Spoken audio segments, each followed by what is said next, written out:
General Counsel Duncan, Parliamentarian Duncan, calling the roll. All right, are you ready? We will begin. Co-Chair Stevens. Present. Co-Chair Witten. Present. Dr. Castle. Here.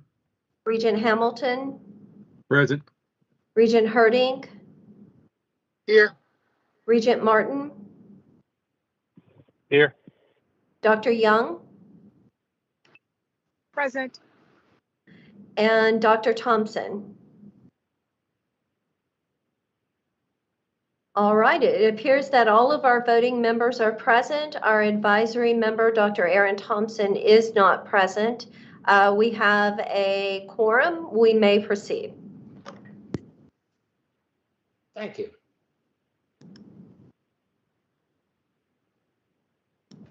The approval of the minutes of June the 1st. You have them there. Do I hear can we do that by consensus? Pam? Yes, if there are no objections to the minutes, we may do that by consensus. Yes. Any objections? No. Then they are approved. Thank you.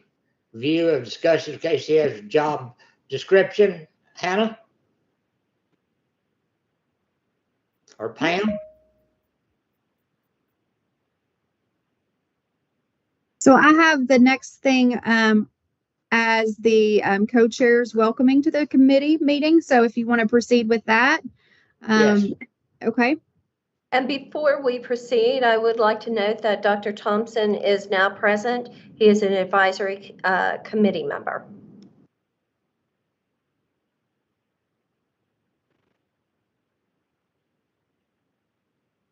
Brianna, you have any welcome or just say hi?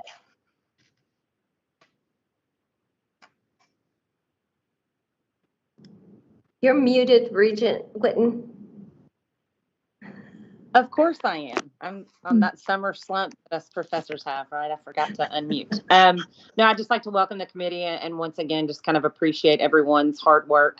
We have quite the lists in front of us. I believe we've got our work cut out for us. So just dig in. Chair Stevens, I would like to just mention, because I know that there are people out watching on live stream. If they did not catch our June meeting, there was a slight change in the committee makeup, which I should remind everyone of. We did have two other regents serving on this committee, one being a student and one being an appointed regent. They are no longer with us.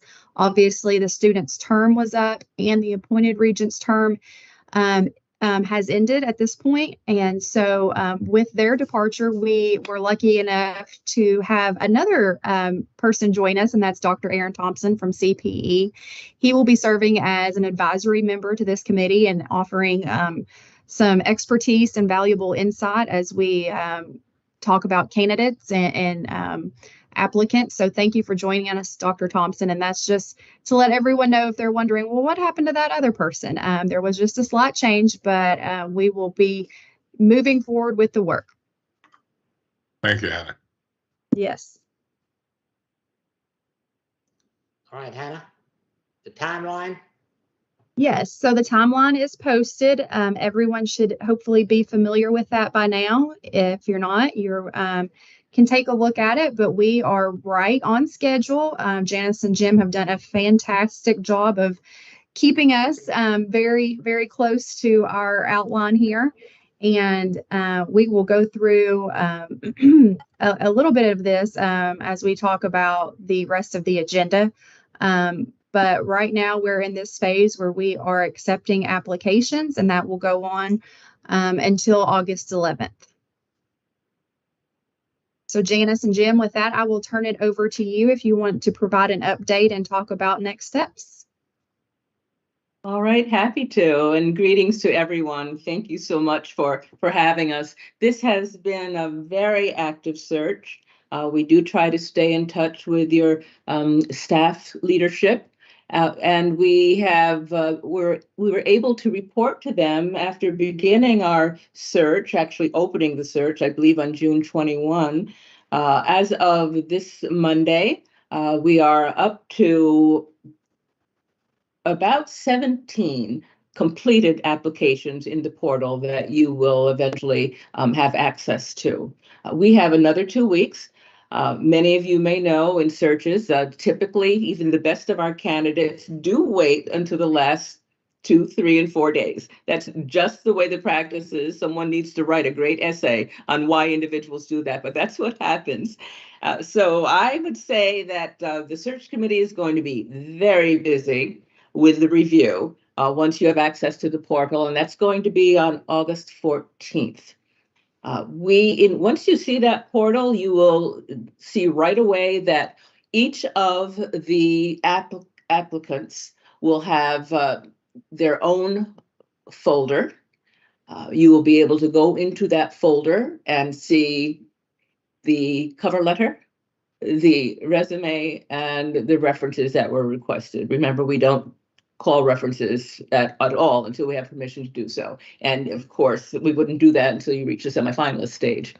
This is confidentiality has been assured to each of the applicants. We have talked to many people, and as we promised, we have undertaken a very broad national, even international search in some cases.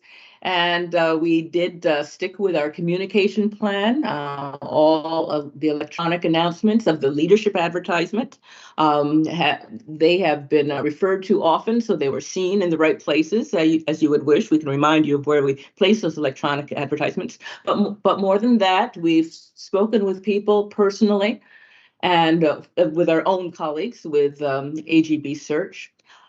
We would say that along with what's generally called the blast announcement, the personal outreach, the phone calls, the written notes, we have actually touched more than 2,700 people. It is very typical. You would think 2,700 people, well, you're going to have to look at about 300 applications. No, this is just the way it is in the search. But I think Jim might add that we have spoken with very significantly placed and recognized individuals in leadership, especially in the community and technical college sector. So both candidates and I think you're going to nominations. have quite a review. I think that so when you do, I'm sorry, Jim, when you do open that, you'll have directions and feel very comfortable, and it will be very clear when you do have access to the portal. But you will see the candidates all in one area, same file, very fair, very even in presentation. There will also be a folder called the committee folder. And in that folder, you'll have a reminder of the leadership advertisement. You will have a list of all of the applicants on one sheet. You will have a list that indicates what those individuals are currently doing. And you also will have a worksheet. And on that worksheet, you might just take time as you go through the applications. You'll just decide, okay, this is someone that we really need to talk to or talk about with your other committee members. Or this one, maybe we need to talk about this person, or this one, no, absolutely not. Oh, and one more thing, Jim, and then I'll stop here. We have been asked, you did ask us to make certain that if someone does not meet minimum requirements, and minimum requirements are listed on that leadership advertisement, if they did not, you ask that they be put in another folder.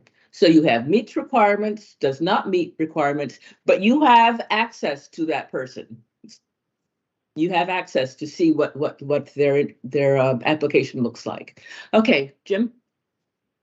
Good, very good, Jess. I would just add that the people that we've talked to, and that's a number of them, we have made it clear it's confidential up until the final 3 or 4, and they all understand that this kind of a position probably demands that.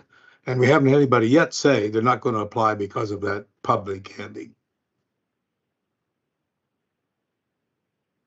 Yeah, are there any thoughts or concerns related to that? Quick review. Sounds good. Next item.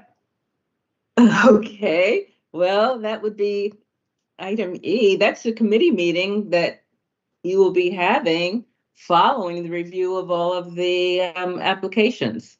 Is that right? Yes. That's on 23rd. August 23rd. And by the way, August 11th is a hard deadline. Not soft, it's called best consideration on your timeline, but it will be a hard best consideration deadline. So anyone after that would have to be, it would have to be very, very special circumstances. So on August 23rd, I suspect the co-chairs may ask you to come to this meeting with maybe your top 5 or 6, and then we'll have to sort through whether these top 5 or 6 are really the ones that you want to visit with in a virtual way as semifinalists. There may be more than 6, maybe 7 or 8, but all of that will have to be, of course, we'll schedule individuals for that, for those virtual interviews. We do need to think about questions. Jim and I typically work on some recommended questions, but we really like for committee members to own their questions. You'll be asking the questions of your semifinalists. We tend to do questions that grow right from the leadership advertisement. So you might want to do more because you know more about your system. It will be important, of course, to ask the same questions of each of the semifinalists. If you would, Janice, can you talk briefly about what we talked about, the finalists and the plan that you're working with Hannah on putting together, those 3 or 4 finalists that last week? Could you just mention that, your recommendations to the committee? Well, this is really drafty talk here, but we can do that. And Hannah and Pam help. We suggest that once you have your finalists, once they are identified and they accept the role, your invitation for them to be finalists, then arrangements will be made for them to come to Versailles to be hosted. Often search committee members take time to do that and join in with the hosting, whether it's picking up from the airport or from the hotel, or showing them the town a little bit, but definitely taking them from one meeting to another. Now, in this case, and we haven't been in your offices, we would think that the person probably will do all presentations from that office. Maybe there's a place for an audience as well, so that if there is an open forum and the finalist is asked to address a question that you have interest in knowing whether they will be able to respond and what they will do for the system, then hopefully it can be both streamed as a webinar, as well as people in person asking questions. And questions should be open. Excuse me, I think I need a beverage. Jim, do you want to take over? Yes, Janice. One thought about the final 3 or 4 that are interviewing, and this is also relating to the semi-interviews, both of them, but particularly on the semi-interviews, these questions need to be the things that you're really concerned about. So even though we'll do a starter, if there's certain musts that you really want to get them to explain or talk about, we ought to get it in there. It can be quite revealing. But we usually have the first question be maybe an easy one. Tell us about yourself and why you think you're right for this position and so on. But the most important thing we've discovered is the last question should be, do they have any questions? And sometimes if there's 15 minutes left at the end of that semifinalist interview, you'll learn more about the homework that the candidate has done and more about the kinds of things that they might ask, might be very revealing in terms of helping you decide which ones would move forward to the finalists. And then, of course, when we get to the interviews of the final 3 or 4, which will be public, we listen to a lot of people in preparing for your consideration the advertisement. I think it's very important that the community have an opportunity to participate in that, maybe the chamber, business community, and so on, because we heard from them a lot of concerns about the future of the system and what the new leadership might need to do.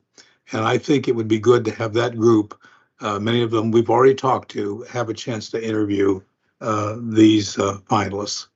And then we'll need to develop a system where there can be feedback from this group so that the board would have that information.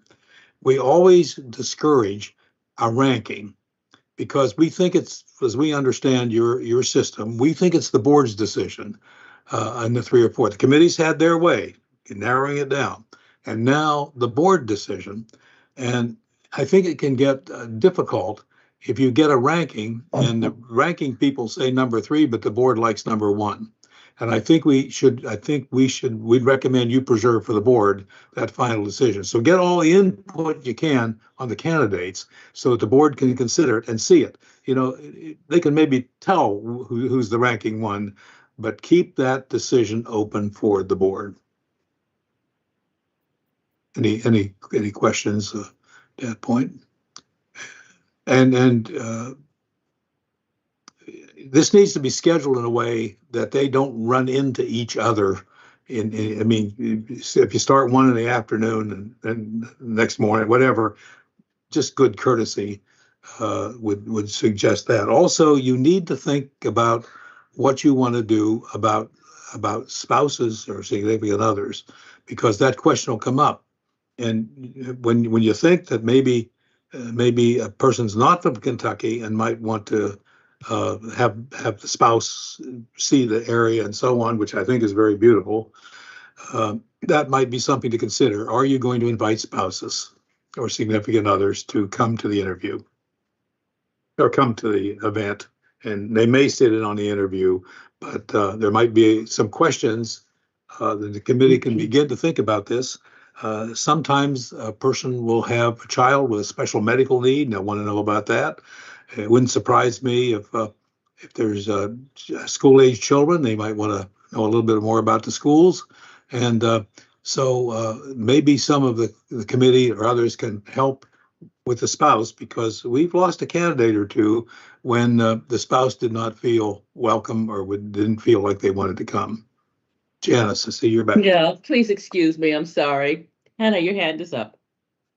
Yes, I just pulled up on our timeline just for those maybe who are watching on the live stream. And I know I've shared this with the committee members, but I did get some questions about the timeline because it does block September 26th through the 9th off. And some people were like, 4 days, I can't be there at the system office 4 days. And I understand that concern. I know it's a lot to ask, but at the same time, there is a scheduling element that goes into this, as Janice and Jim were just talking about, especially if we want to have these faculty and staff sessions with them, which would be live streamed. And then I envision that our college presidents, 2 of whom are on this committee, would want to meet with the finalists. And then, as Jim mentioned, we may have some business and industry folks come in to meet. So this is not going to be a one and done interview. It's going to be several components that happen over a span of 3 or 4 days. And while you may not need to participate in every meeting, you can expect to participate in some fashion, at least in some way through those days. And again, until we know who the candidates are and we can work with them on their schedules, we're just going to have to remain open and flexible to what these 3 or 4 days may look like.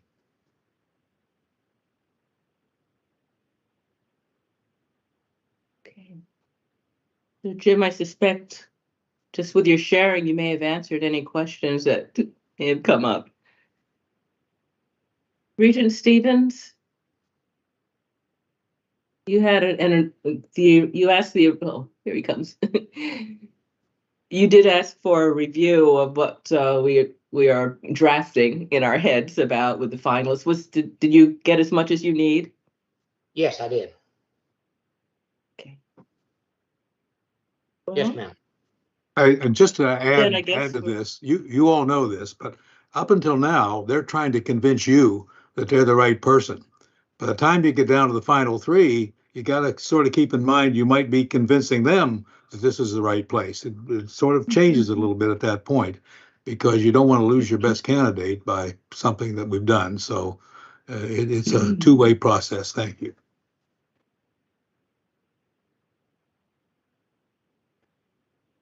Okay, well, sir and co-chairs, I guess we're up to confidentiality. We mentioned it quite a bit. Yeah. Pam, you're on that, so go ahead. So I think that Janice and Jim have talked about confidentiality. Kind of with Janice, I need a little drink here. But this is of the utmost importance. And you have signed your confidentiality agreements, or you should have by now. They were placed in on board. And the fact of the matter is that these are people's lives that we are considering, not just their professions. Their profession is a huge part of their lives. And those people who have applied and do not make the finalist rounds, they deserve the ability to go back to where they are currently working without questions from their boards, from their administrations, whether tomorrow will be the time that they leave them again. So it kind of degrades the ability to attract capable candidates, and it also hurts the candidates who do apply when we breach that confidentiality. So I'm asking each and every one of you to maintain that confidentiality, to not ask other people outside of this committee what they think of certain people, to not say, has so-and-so applied, to not say, hey, so-and-so did apply. It is just extremely important to honor their willingness to have applied for this position and to keep that confidentiality sacred. So I ask you to do that. Pam, I would add, and this means forever. So, 2 years later, that so-and-so applied. On the other hand, you're 3 or 4 finalists. It's open, whatever. They know us. All right. Any other questions? Hearing none, would assume that Hannah, you will send us and Janice the information after August the 14th. And so the committee members can start reviewing and looking at it. Okay. Any other questions? I'm sorry if this is not the appropriate place to bring it up, but we have some training that this committee and the full board will need to go through. It is about legally compliant practices for reviewing qualifications and for conducting interviews.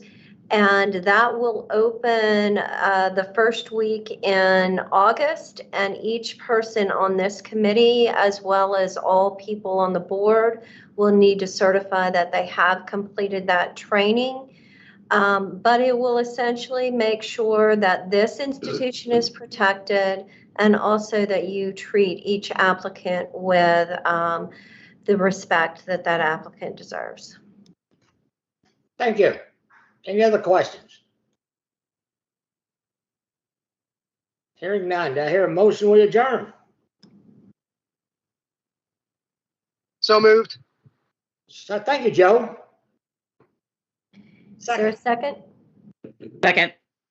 All right, by consensus. Thank you all. Have a good weekend. Thank you. Thank you Thank so you. much. Thank you so Good much. weekend. Appreciate seeing you guys. Bye. Thanks.